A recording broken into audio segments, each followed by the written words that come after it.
Hello everyone, मैं दीप चैटर्जी स्वागत करता हूं आप सभी को आपके प्यारे यूट्यूब चैनल चैटर्जीज एजुकेशन में। तो आज की इस वीडियो में हम लोग class 10th chemical reaction and equation chemistry का जो फर्स्ट चैप्टर है और साइंस का भी जो फर्स्ट चैप्टर है उसका थर्ड वीडियो लेके आए हैं, जो कि है टाइप्स ऑफ केमिकल रिएक्शन से स्टार्ट होने वाला है।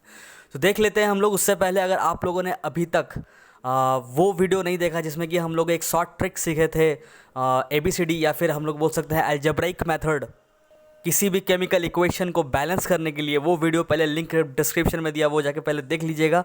और दूसरा चीज़, आप लोगों को रिएक्टिविटी सीरीज़ का वीडियो भी लिंक दिया हुआ है नीचे, वो भी देख लेना है, क्योंकि इस टॉपिक के लिए वो दोनों ज़रूरी है। क्या क्या? एक तो आपको रिएक्टिविटी सीरीज़ जानना ही जानना होगा, रिएक्टिविटी सीरीज़, क्योंकि डिस्प्लेसमेंट रिएक्शन में जब हम लोग आएंगे तब वही चीज़ हम लोगों का काम आएगा। तो रिएक्टिविटी सीरीज़ का जो ट्रिक मैंने बताया था कटरीना कार मांगे वाला, वो तो पता होना ही चाहिए आप लोगों को। और दूसरा चीज़ जो है वो है बैलेंसिंग, वो बाद में भी देखिएगा तो चलेगा, कोई दिक्कत नहीं है। दोनों ज़रूरी है, पर दोनों देखना ज़रूरी है। पर चलते हैं हम लोग अभी के लिए स्टार्ट करते हैं इस टॉपिक को, टाइप्स ऑफ केमिकल रिएक्शन। आप लोग कॉपी पेन लेके बैठ जाइए और मेरे साथ पढ़ते रहिए केमिकल रिएक्शन एंड इक्वेशन। तो चलिए शुरू करते हैं। तो दोस्तों, types of chemical reactions mainly 4 तरह से कैटेगराइज्ड है, जो कि है combination reaction, decomposition reaction, displacement reaction और डबल डिस्प्लेसमेंट रिएक्शन। इसके अलावा भी 2 और इम्पॉर्टेंट रिएक्शंस हम लोग को पढ़ना है, और वो भी डिटेल्स में, वो है ऑक्सीडेशन और रिडक्शन। तो ये है mainly types, mainly categorised into these 4, और वो सब भी आता है, पर वो स्पेशल कैटेगरीज है, स्पेशल टाइप्स है। तो इसको हम लोग को इसके बाद डिस्कस करते हैं। पहले एक एक करके चारों को हम लोग डिस्कस कर लेते हैं विद डिटेल्स। तो देख लेते हैं सबसे पहले कॉम्बिनेशन रिएक्शन क्या होता है। तो दोस्तों, कॉम्बिनेशन रिएक्शन जो होता है, इसमें क्या होता है कि 2 या 2 से ज़्यादा एलिमेंट आपस में कंबाइन करता है, आपस में क्या करता है, कंबाइन करता है, और कंबाइन करके एक सिंगल सब्सटेंस बनाता है। उस रिएक्शन को हम लोग कॉम्बिनेशन रिएक्शन बोलते हैं। अब जो 2 या 2 से ज़्यादा सब्सटेंस का हम लोग बात कर रहे हैं, वो सब्सटेंस कुछ भी हो सकता है, एलिमेंट भी हो सकता है और कंपाउंड भी हो सकता है। पर अगर आप लोग को एलिमेंट और कंपाउंड में दिक्कत है तो एक बार ध्यान से जल्दी से क्विकली सुन लीजिए। तो एलिमेंट्स और कंपाउंड्स को जानने के लिए हम लोग को जानना पड़ेगा एटम्स क्या होता है। तो एटम्स तो आप लोगों को पता ही है। आप लोग पीरियोडिक टेबल उठाइए, पीरियोडिक टेबल उठा के आपको जो भी दिख जाए वो सारे क्या है, एटम्स है। तो वो एटम्स का एग्जांपल है। जब 2 atoms, 2 similar atoms, 2 similar atoms आपस में मिल जाए, तो सिमिलर एटम्स आपस में क्या बना दे, बॉन्ड बना ले आपस में किसी और के साथ नहीं। तो लोगों को क्या बोलते हैं, हम एलिमेंट्स बोलते हैं, एलिमेंट्स। 2 सिमिलर एटम्स जब आपस में बॉन्ड बना ले तो उसको एलिमेंट्स बोलते हैं। और अगर एक सिंगल एटम है तो भी उसको क्या बोलेंगे, एलिमेंट बोलेंगे। मतलब एटम को भी हम लोग एलिमेंट बोल सकते हैं। और अगर सेम 2 या 2 से अधिक, 3, 4, 5, 6, 8 एटम्स आपस में ही मिलकर अपने आप के साथ ही बॉन्ड बनाया हुआ है, तब भी उसको क्या बोलेंगे, एलिमेंट बोलेंगे। जैसे कि अगर मैं बात करूँ ऑक्सीजन, O2, तो ऑक्सीजन और ऑक्सीजन ये क्या हुआ है एक्चुअली, ऑक्सीजन और ऑक्सीजन डबल बॉन्ड बनाया है। ऑक्सीजन और ऑक्सीजन क्या किया है, डबल बॉन्ड बना रखा हुआ है। तो डबल बॉन्ड क्या होता है, अभी उस पर मत जाइए, क्योंकि ये आपका कार्बोनेट्स कंपाउंड में आएगा, मतलब आने वाले चैप्टर्स में आएगा ये सब क्या होता है, डबल बॉन्ड, ट्रिपल बॉन्ड क्या होता है, सब के बारे में हम लोग डिस्कस करेंगे आगे जाके बहुत ही डिटेल्स में। अभी के लिए इतना जानिए कि ऑक्सीजन बॉन्ड बना रहा है किसके साथ, ऑक्सीजन के ही साथ, मतलब आपस में ही दोनों बॉन्ड बना ले रहा है। तो इस तरह का कंपाउंड को क्या बोलेंगे, इस तरह का कंपाउंड को कंपाउंड नहीं बोलेंगे, क्या बोलेंगे, एलिमेंट बोलते हैं। कंपाउंड किसको बोलते हैं, अगर 2 या 2 से ज़्यादा एटम एक दूसरे से बॉन्ड बनाए तब कंपाउंड, आपस में बॉन्ड बनाए एक ही तरह का एटम्स तो बोलते हैं क्या, एलिमेंट। इसको पहले लिख लीजिए। 2 सिमिलर एटम बॉन्ड बनाए आपस में, सिमिलर एटम मतलब ही आपस में बनाएगा, ऑब्वियसली बात है, आपस में बॉन्ड बनाए, आपस में क्या बनाए, बॉन्ड बनाए, तब उसको क्या बोलते हैं, एलिमेंट बोलते हैं। अगर कोई सिंगल एटम है, जैसे कार्बन डायरेक्टली ऑक्सीजन के साथ रिएक्ट करेगा, तो कार्बन क्या है, ये भी एक एलिमेंट है, क्योंकि ये सिंगल एटम है। तो सिंगल एटम भी रहेगा तब भी एलिमेंट बोलेंगे। दो रहेगा, मतलब इस तरह का सिमिलर एटम O2 रहेगा, हाइड्रोजन रहेगा, Cl2 रहेगा, तो ये सब भी क्या है, एलिमेंट है। ये सब भी एलिमेंट, कार्बन भी एलिमेंट। समझ में आ गया? चलिए इस चीज़ को स्क्रीनशॉट लीजिए या तो नोट कर लीजिए। हो गया। चलिए मैं मिटाऊँ इसको। ओके, अभी देखते हैं कंपाउंड क्या होता है। कंपाउंड क्या आता है, तो 2 या 2 से ज़्यादा अलग अलग एटम्स अलग अलग एटम्स, अलग अलग एटम्स, ठीक है, अलग अलग एटम्स अगर आपस में क्या बना ले, बॉन्ड बना ले, अगर आपस में या फिर एक दूसरे से बॉन्ड बनाए तो वो क्या होगा, वो होगा कंपाउंड, वो कंपाउंड होगा। मतलब दो या दो से ज़्यादा अलग अलग एटम्स एक दूसरे से बॉन्ड बनाए तो वो क्या होगा, कंपाउंड। जैसे कि H2O, यहाँ पे दो तरह का एटम्स दिख रहा है, एक हाइड्रोजन दिख रहा है, ऑक्सीजन दिख रहा है, दो अलग अलग खानदान से, फैमिली से है। हाइड्रोजन हाइड्रोजन वाला है, ऑक्सीजन ऑक्सीजन वाला है।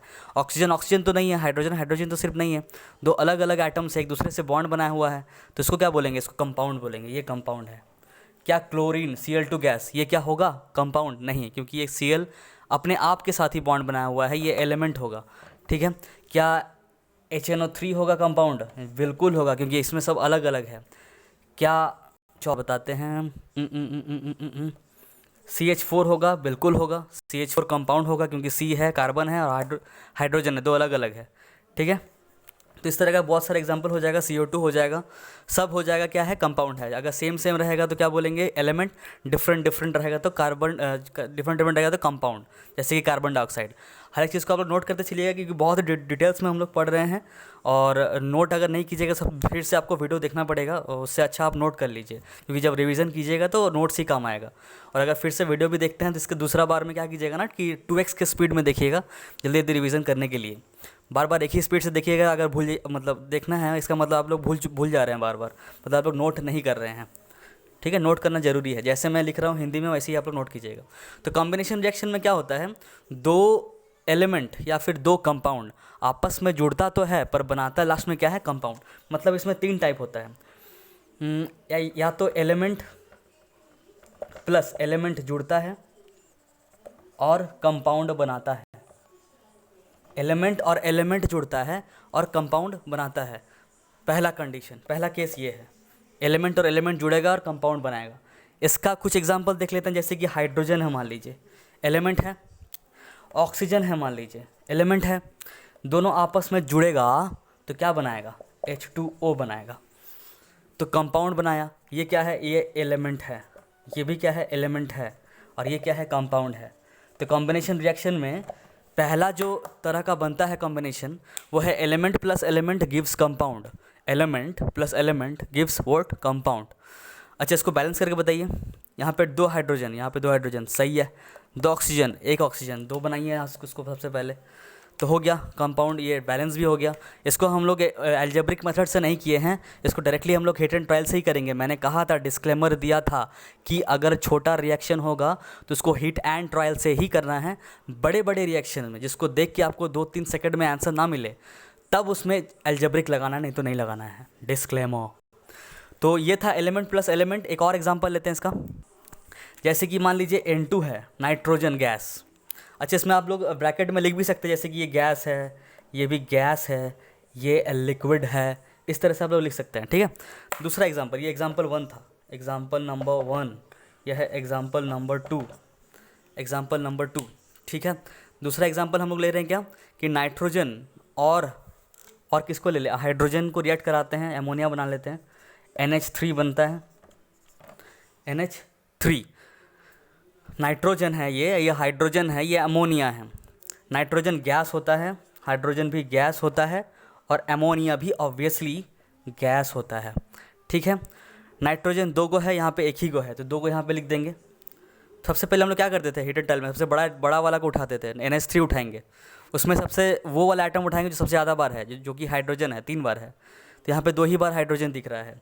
क्या करेंगे बताइए, तो इसमें समझ में तो नहीं आ रहा है क्या करना है। तो सबसे पहले हम लोग इसी को कर लेते हैं, यहाँ पे 2 लिख देते हैं, उसके बाद देखते हैं।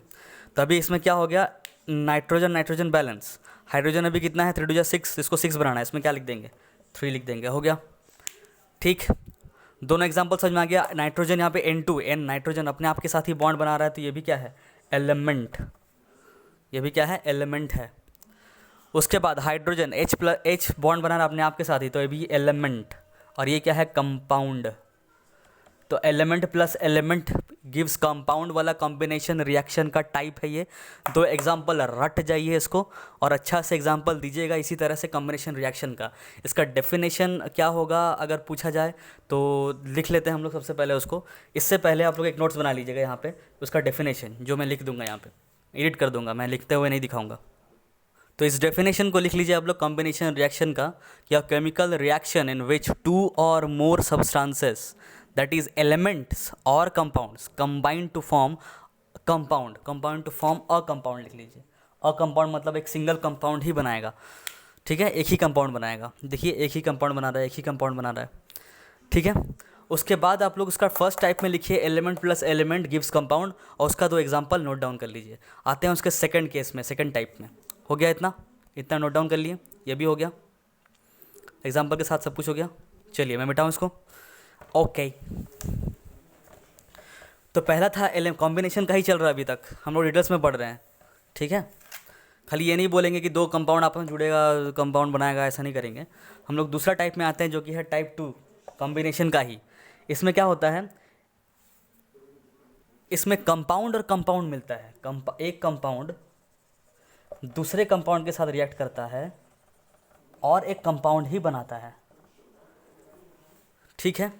Compound reacts with another compound gives a compound, ठीक है। तो कंपाउंड एग्जांपल लेते हैं इसका, पहला एग्जांपल लेते हैं इसका, एग्जांपल नंबर 1। इजी एग्जांपल लेते हैं, जैसे कि हम लोग अगर स्लेक्ड लाइम या फिर कैल्शियम हाइड्रोक्साइड ले लें, CaO, कैल्शियम हाइड्रोजन बोलो sorry calcium oxide, calcium oxide अगर ले लेंगे, उसके बाद इसको पानी में हम लोग मिला देंगे, H2O पानी में अगर मिला देंगे, यह है क्या, क्विक लाइम, और हम लोग बनाएंगे क्या इससे, slaked lime. Calcium oxide, calcium oxide chemical name को वाटर में अगर हम लोग डाल देंगे तो क्या बना देगा, कैल्शियम हाइड्रोक्साइड, जो कि किस क्या बोलते हैं इसका नाम, एक और नाम क्या है, स्लेक्ड लाइम।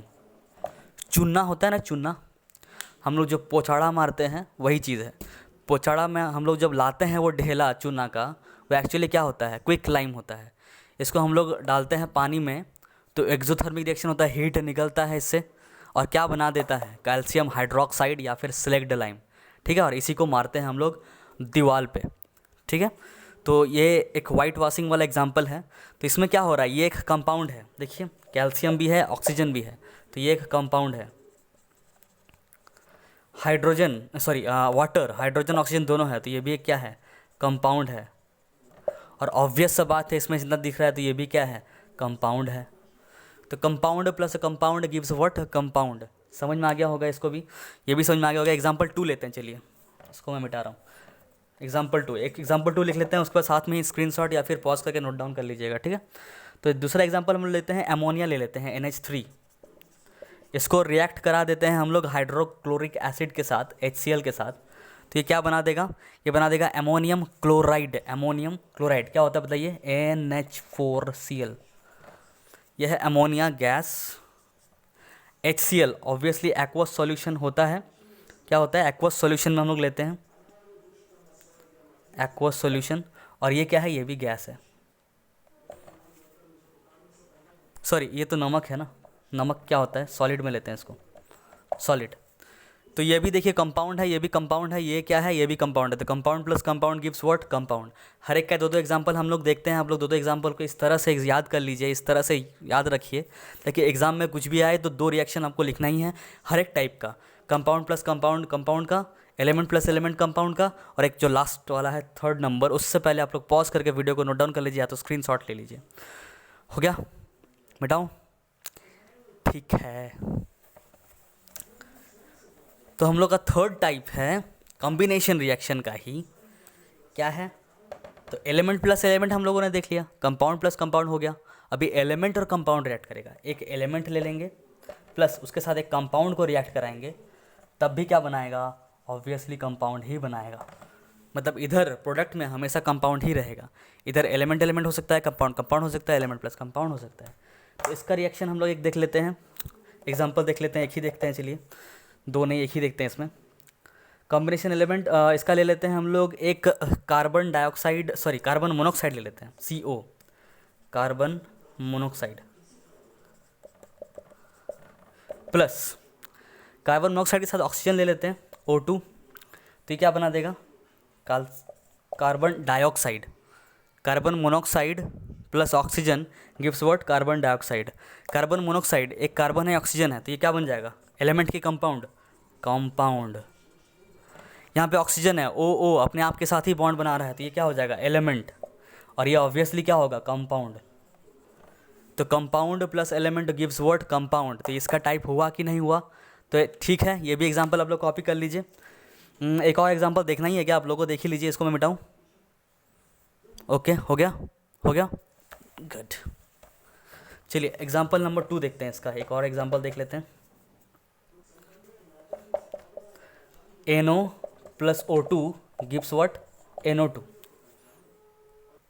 अब आप लोग इस कंपाउंड के बारे में नहीं पता होगा, ये ऑब्वियसली पता होगा, ये है नाइट्रोजन डाइऑक्साइड, नाइट्रोजन डाइऑक्साइड। इसका नाम बताइए, इसका नाम क्या होगा, इसका नाम है नाइट्रिक ऑक्साइड, नाइट्रिक ऑक्साइड।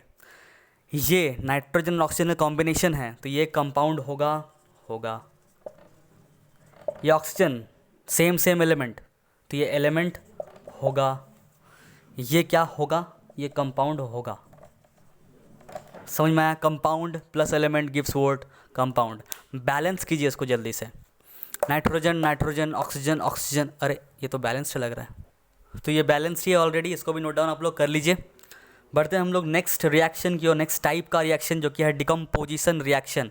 ये इतना 3 जो पार्ट था, ये बस कॉम्बिनेशन का ही चला, देख सकते हैं आप लोग, हम लोग कितना डिटेल्स में पढ़ रहे हैं। चलिए कॉम्बिनेशन डिकम्पोजिशन करते हैं हम लोग, मिटाएं इसको। ओके, तो ये है डिकम्पोजिशन रिएक्शन, जिसमें क्या होता है, कंपाउंड ब्रेक कर जाता है, डिकम्पोज कर जाता है, स्प्लिट कर जाता है, टूट जाता है। 2 सिंपलर सब्सटेंसेस में, 2 अलग अलग सब्सटेंसेस में, वो अलग अलग 2 या 2 से ज़्यादा भी हो सकता है, वो 2 सब्सटेंस या 2 से अधिक सब्सटेंस, एलिमेंट भी हो सकता है, अलग छोटा कंपाउंड भी हो सकता है। तो वही चीज़ लिखा हुआ है यहाँ पे, a chemical reaction in which a single compound, एक ही कंपाउंड रहेगा, a single compound decomposes into 2 और मोर सब्सटेंसेस, जो कि हो सकता है क्या, एलिमेंट्स, ये E है, ELT, ये शॉर्टकट में लिखा है मैंने, एलिमेंट्स और कंपाउंड्स। समझ में आ गया। तो यहाँ पे जो कंपाउंड ब्रेक कर रहा है, डिकम्पोज कर रहा है, स्प्लिट कर रहा है, बॉन्ड का टूटना हो रहा है, यहाँ पे बॉन्ड टूट रहा है। बॉन्ड क्या हो रहा है एक्चुअली, कोई भी कंपाउंड का बॉन्ड टूट रहा है, तो चंद से जो क्या बोल रहे हैं, बॉन्ड अगर टूटता है, बॉन्ड अगर टूटता है तो उसके लिए कुछ एनर्जी चाहिए। क्या चाहिए, एनर्जी। मतलब हम लोग को कुछ एक्सटर्नल बाहर से एनर्जी देना होगा इस बॉन्ड को तोड़ने के लिए। तो वो एनर्जी क्या होता है, हीट एनर्जी या फिर इलेक्ट्रिसिटी, या फिर कुछ हीट कर देंगे या तो इलेक्ट्रिसिटी दे देंगे, या तो अगर बहुत पुअर मतलब बहुत ही वीक बॉन्ड हुआ, मतलब बहुत ही कमज़ोर बॉन्ड हुआ, तो बस खाली सनलाइट में रख देंगे, वो टूट जाएगा। समझ में आ गया। तो एनर्जी में क्या क्या ले सकते हैं हम लोग, एनर्जी के फॉर्म में हम लोग हीट दे सकते हैं, गर्म कर सकते हैं मतलब चीज़ों को, या तो उससे करंट पास करवा सकते हैं मतलब इलेक्ट्रिसिटी पास करा सकते हैं, या तो क्या कर सकते हैं, या तो उन लोगों को सनलाइट दे सकते हैं अगर बहुत वीकर बॉन्ड हुआ तो इसका भी इसी तरह से 3 तरह का बन जाता है डिकम्पोजिशन रिएक्शन, एक हीट के मदद से, एक करंट के मदद से और एक सनलाइट के मदद से। इसका एक फैंसी नाम है, चलिए देख लेते हैं उसको, उसके पहले इसको नोट डाउन कर लीजिए, ठीक है। अच्छा, बॉन्ड इसको लिखिएगा, बॉन्ड टूटने के लिए एनर्जी चाहिए। हो गया, मिटाओ मैं इसको। बढ़ते हैं द फर्स्ट कैटेगरी पे। फर्स्ट कैटेगरी या फिर first type of decomposition reaction जो कि है थर्मल डिकम्पोजिशन। पहला फैंसी नाम क्या है, थर्मल डिकम्पोजिशन। इसमें कुछ नहीं करते हम लोग बस गर्म करते हैं, थर्मल डिकम्पोजिशन। बस खाली नाम फैंसी है कि थर्मल का मतलब होता है हीट देने पे जो बॉन्ड ब्रेक करता है, वैसा डिकम्पोजिशन रिएक्शन जिसमें हीट देने पे बॉन्ड ब्रेक करे, वैसा डिकम्पोजिशन रिएक्शन को क्या बोलते हैं, थर्मल डिकम्पोजिशन रिएक्शन। तो इसको लिखना पड़ेगा क्या, चलिए लिख लेता हूँ मैं। तो वही जो चीज़ हम लोगों ने बोला है वो चीज़ मैंने यहाँ पे लिख दिया है कि it is a decomposition reaction brought about by heat. ऐसा डिकम्पोजिशन रिएक्शन जो कि लाया जाता है हीट के कारण, हीट से, ठीक है। मतलब बॉन्ड को तोड़ा जाता है कैसे, हीट दे के, गर्म करके। इसका एक एग्जांपल देख लेते हैं। जैसे कि हम लोग थोड़ा देर पहले CaCO3 बनाए थे, सॉरी हम लोग नहीं बनाए थे, हम लोग तो सिलेक्ट लाइव बनाए थे, CaOH होल ट्वाइस बनाए थे, छोड़िए हटाइए। CaCO3 है मान लीजिए, CaCO3, ठीक। अब इस CaCO3 को हम लोग अगर हीट कर देंगे, हीट का साइन क्या होता है, ट्रायंगल, हीट कर देंगे, गर्म करेंगे, तो ये किस में ब्रेक करेगा, वही अपना CaO कैल्शियम ऑक्साइड, और किस में, और कार्बन डाइऑक्साइड में ब्रेक करता है, ठीक है। तो यहाँ पे ये कंपाउंड है, ये कंपाउंड है, ये भी कंपाउंड है, ये भी कंपाउंड है। मतलब एक बड़ा कंपाउंड, सिंगल बड़ा कंपाउंड ब्रेक कर गया दो बड़े कंपाउंड्स में, सॉरी दो सिंपलर कंपाउंड्स में, छोटे छोटे कंपाउंड्स में, CaO और CO2 में। कैसे, तो हीट के मदद से। तो ये किसका एग्जांपल हो जाएगा, थर्मल का, थर्मल डिकम्पोजिशन का एग्जांपल, ठीक है। बट इसको नोट डाउन कर लीजिए आप लोग, पॉज करके बढ़ते हैं नेक्स्ट डिकम्पोजिशन रिएक्शन जो कि है फोटोलाइटिक डिकम्पोजिशन रिएक्शन। फोटो का मतलब वो नहीं होता है जो आप लोग सोच रहे हैं, जो आप लोग मोबाइल में खींचते हैं। फोटो मतलब एक्चुअली होता है लाइट। तो ऐसा डिकम्पोजिशन रिएक्शन जो लाइट, कौन सा लाइट, सनलाइट, सनलाइट के मदद से जिस रिएक्शन को डिकम्पोज किया जाए, उस रिएक्शन को हम लोग कौन सा डिकम्पोजिशन रिएक्शन बोलते हैं, फोटोलाइटिक डिकम्पोजिशन रिएक्शन। और उस प्रोसेस को क्या बोलते हैं, उस प्रोसेस को क्या बोलते हैं, फोटोलिसिस। चलिए लिख लेते हैं इस चीज़ को। सो वही चीज़ मैंने लिखा है हिंदी में कि इट इज़ अ हिंदी में नहीं, सॉरी अंग्रेजी में, it is a decomposition reaction carried out in presence of sunlight. मतलब ये एक डिकम्पोजिशन रिएक्शन है जो कि किया जाता है किसके प्रेजेंस में, सनलाइट के प्रेजेंस में। और उस प्रोसेस का नाम क्या है, photolysis. The process is called what, photolysis. इसका एग्जांपल हम लोग देख लेते हैं। ये कहाँ के लिए वैलिड है, वीकर बॉन्ड्स के लिए, जो वीक बॉन्ड्स होता है, वीकर बॉन्ड्स के लिए वैलिड है, ठीक है। ये सब चीज़ एग्जाम में नहीं लिखना है आपको, वीकर बॉन्ड के लिए वैलिड है कि क्या है, बस एग्जांपल देना है फोटोलिटिक डिकम्पोजिशन का, जो कि क्या है। पर याद रखना, अगर काम आए तो काम आ जाएगा, कभी भी लिख सकते हैं, कोई दिक्कत तो ऐसी वाली बात तो है नहीं।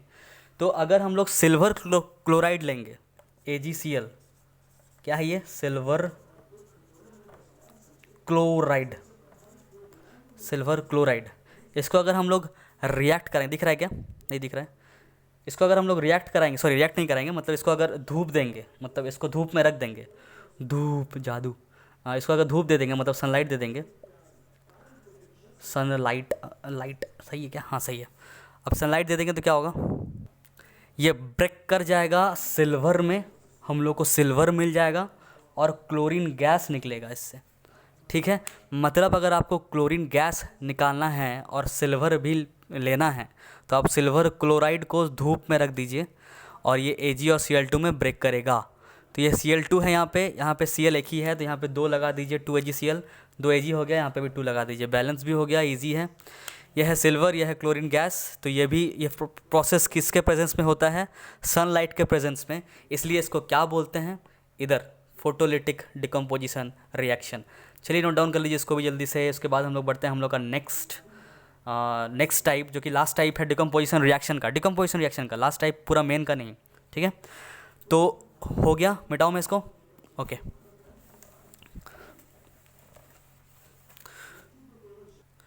तो जो थर्ड टाइप है हम लोग के डिकम्पोजिशन रिएक्शन का, उसको हम लोग करते हैं इलेक्ट्रिसिटी पास करवा के, इलेक्ट्रिसिटी, बिजली का खर्चा है यहाँ पे।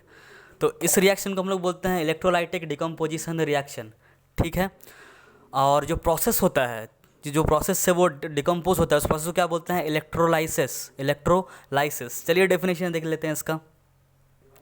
तो इसका डेफिनेशन यह है कि it is a decomposition reaction by passing electricity. ऐसा डिकम्पोजिशन रिएक्शन जिसको हम लोग इलेक्ट्रिसिटी पास करा के प्रोसेस में लाते हैं, या फिर इलेक्ट्रिसिटी पास करा के बॉन्ड का ब्रेक करते हैं, उसको हम लोग क्या बोलते हैं, इलेक्ट्रोलाइटिक डिकम्पोजिशन रिएक्शन। उस प्रोसेस को क्या बोलते हैं, इलेक्ट्रोलाइसिस। चलिए इसका एग्जांपल देख लेते हैं एक, कि अगर इसका एग्जांपल सबका बहुत ज़्यादा कॉमन है कि NaCl, नमक में अगर हम लोग करंट पास करेंगे, इलेक्ट्रिक करंट पास करेंगे, वाटर करंट नहीं, कुछ भी करंट हो सकता है, इलेक्ट्रिक करंट पास करवाएंगे, तो वो किस में ब्रेक करेगा, ये तो सबको पता है कि ये Na और Cl2 में ब्रेक करेगा, Na प्लस Cl2। तो एक्चुअली Na प्लस और Cl माइनस होता है, तो Cl माइनस तो Cl2 में या बहुत सारा Cl माइनस आता है, Cl2 बन जाता है, और Na भी अगर यहाँ पे 2 मोल बन जाएगा, यहाँ पे भी 2 हो जाएगा, 2NaCl 2Na प्लस Cl2। पर इस तरह का रिएक्शन में इलेक्ट्रिक करंट का खर्चा होता है, बिजली का बिल आएगा आपका ज़्यादा। आशीष चंचलानी भाई गुस्सा करेंगे जो भी, चलिए हो गया, इसका स्क्रीनशॉट ले लीजिए और या तो पॉज करके नोट डाउन कर लीजिए। बढ़ते हैं हम लोग मेन जो है हम लोग का टाइप्स, थर्ड टाइप में, जो कि है क्या, डिस्प्लेसमेंट रिएक्शन। अच्छा, जो खाना हम लोग के घर हम लोग के पेट में पचता है, इसको मैं मिटा रहा हूँ, ओके हो गया ना। जो खाना हम लोग के पेट में पचता है वो एक्चुअली क्या रिएक्शन है पता है क्या, डिकम्पोजिशन रिएक्शन है। हम लोग खाना बड़ा बड़ा सब्सटेंस का खाते हैं और वो सिंपलर सब्सटेंस में ब्रेक कर जाता है, तो वो भी एक तरह का एग्जांपल है डिकम्पोजिशन रिएक्शन का। बढ़ते हैं हम लोग का नेक्स्ट टॉपिक, जो कि थर्ड है डिस्प्लेसमेंट रिएक्शन। तो डिस्प्लेसमेंट रिएक्शन है हम लोग का नेक्स्ट, जिसका डेफिनेशन मैंने यहाँ पे लिख चुका है, और आप लोग को भी नाम से ही पता चल रहा होगा कि डिस्प्लेस किया जाता है। यहाँ पे कोई कुछ किसी को डिस्प्लेस करता है, हटाता है अपने जगह से। तो कौन किसको हटाता है, तो उसके लिए रिएक्टिविटी सीरीज़ तो आप लोग को जानना ही जानना, वो तो याद रखने वाला चीज़ है। पर वो कोई हार्ड एंड फास्ट रूल नहीं है कि रिएक्टिविटी सीरीज़ आया कहाँ से, कैसे आया। उस चीज़ का हम लोग डिस्कशन एक अलग डेडिकेटेड वीडियो में करेंगे कि रिएक्टिविटी सीरीज़ जो सजा हुआ है, जो आपको लिंक नीचे मिल जाएगा रिएक्टिविटी सीरीज़ का, और इस वीडियो के एंड में भी उसका वीडियो का लिंक आएगा, वीडियो में ही आएगा, वो आप लोग देख लीजिएगा। वो तो अच्छी बात है, सही, तो उसका बात मैं नहीं कर रहा हूँ। मैं बात ये कहना चाह रहा हूँ कि जो रिएक्टिविटी सीरीज़ है, जिसमें पोटेशियम सबसे पहले आता है, फिर सोडियम, फिर कैल्शियम, मैग्नीशियम, जो भी आता है, वो उस तरह से ही क्यों आता है। तो उसका कॉन्सेप्ट है दो चीज़ में, क्या क्या, एक इलेक्ट्रोपॉजिटिव और एक इलेक्ट्रोनेगेटिव। ये दो चीज़ आप लोगों को समझना होगा। मैं तो यहाँ पे डेफिनेशन एक और तरीके से समझाऊंगा आपको, पर ये इस दो टर्म को समझने के लिए मैं एक और वीडियो डेडिकेटेड बना दूंगा, जिसका लिंक भी मैं इस वीडियो के ही डिस्क्रिप्शन में दे दूंगा, ठीक है। और जल्दी वो 1-2 दिन में ही मैं अपलोड कर दूंगा। और इलेक्ट्रो पॉजिटिव इलेक्ट्रोनेगेटिव के कॉन्सेप्ट को समझेंगे, तभी हम लोग को समझ में आएगा कि रिएक्टिविटी सीरीज़ ऐसा क्यों है। और रिएक्टिविटी सीरीज़ में जो जो एलिमेंट नहीं है, उसका भी रिएक्टिविटी हम लोग चेक कर सकते हैं कि कौन ज़्यादा रिएक्टिव कौन कम रिएक्टिव, इस दोनों चीज़ के मदद से, ठीक है। तो चलिए हम लोग पहले नॉर्मली समझ लेते हैं, जैसे कि बाकी सब जगह या फिर बुक में पढ़ाया जाता है, उसी तरह से हम लोग समझ लेते हैं कि a reaction in which a more reactive element displaces a less reactive element from its compound present dissolved state।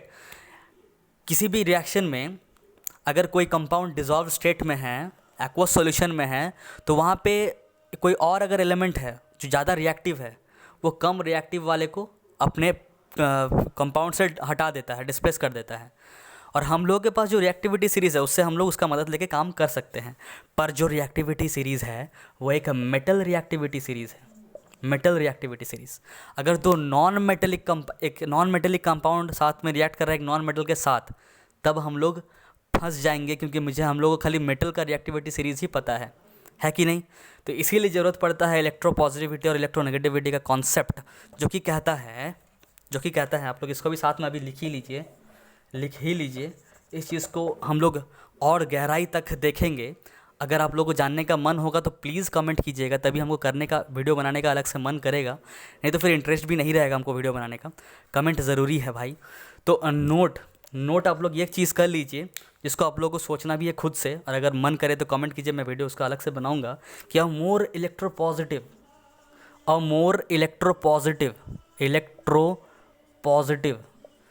ठीक है, मोर इलेक्ट्रोपॉजिटिव मेटल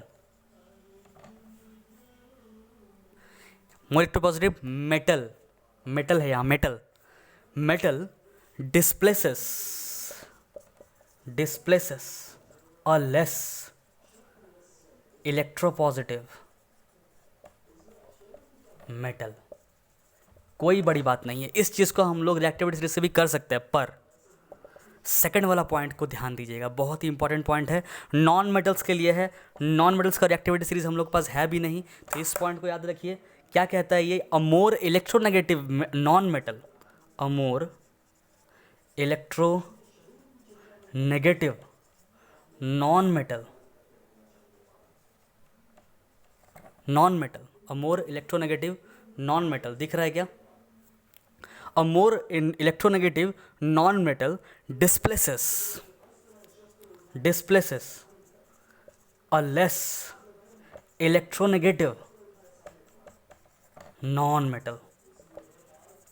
तो एक मेटल के लिए है, एक नॉन मेटल के लिए है, ठीक है. Displaces a non metal from its aqueous solution only, वो लिख लीजिएगा दोनों के लिए. यहाँ पे क्या होगा, फ्रॉम कहाँ से, from its aqueous solution, from its aqueous solution, ठीक है. अब यहाँ पे ये चीज़ जो मेटल वाला चीज़ है, इसको अगर ये पॉइंट आप नहीं भी समझते हैं तो कोई दिक्कत नहीं, क्योंकि हम लोग के पास एक हथियार है. क्या है वो, reactivity series of metals, Katrina कारमांगे वाला. कटरीना कारमांगे वाला आप लोग अगर नहीं देखें तो जाके देखिए पहले उसको. और ये इसके लिए नॉन मेटल्स का रिएक्शन जनरली नहीं आता है, पर रिस्क हम लोग नहीं लेंगे. हम लोग इसके लिए भी अलग वीडियो एक बनाएंगे नॉन मेटल्स को समझने के लिए. तो इस चीज़ के लिए आप लोग कमेंट कीजिएगा. कम से कम एक्सपेक्ट करता हूँ मैं 5 कमेंट, अगर आता है तो मैं इसका वीडियो बना दूँगा. चलिए शुरू करते हैं हम लोग. इस चीज़ को आप लोग अभी रहने दीजिए, बस कहीं नोट डाउन करके रखिए ताकि फ्यूचर यूज़ में काम आए. अभी के लिए बस फोकस करेंगे इसमें, जो हम लोग का बाकी सब बुक्स में या फिर बाकी जगह पे पढ़ाया जाता है. क्या है कि एक लेस ज़्यादा रिएक्टिव मेटल कम रिएक्टिव मेटल को अपने एक्वस स्टेट से हटा देता है. और कौन ज़्यादा रिएक्टिव कौन कम रिएक्टिव, उसके लिए रिएक्टिविटी सीरीज़. तो रिएक्टिविटी सीरीज़ आप लोग देखिए, मैं इसको मिटा रहा हूँ. नोट डाउन करना है तो कर लीजिए जल्दी से, मैं मिटा रहा हूँ. ओके हो गया. चलिए इसका एग्जांपल देख लेते हैं. अभी एग्जांपल कुछ है कि समझ लीजिए, plus copper sulphate gives what. तो Zn है कॉपर सल्फेट सॉल्यूशन है, ठीक है. तो क्या Zn इस कॉपर को हटाएगा, कॉपर क्या हट जाएगा Zn से डर के. क्या Zn ज़्यादा रिएक्टिव है कॉपर से. तो कटरीना कारमांगे ऑल्टोजेन फरारी, तो जो भी है KNA मांगे कार होगा ना, अच्छा कार मांगे है, कार मांगे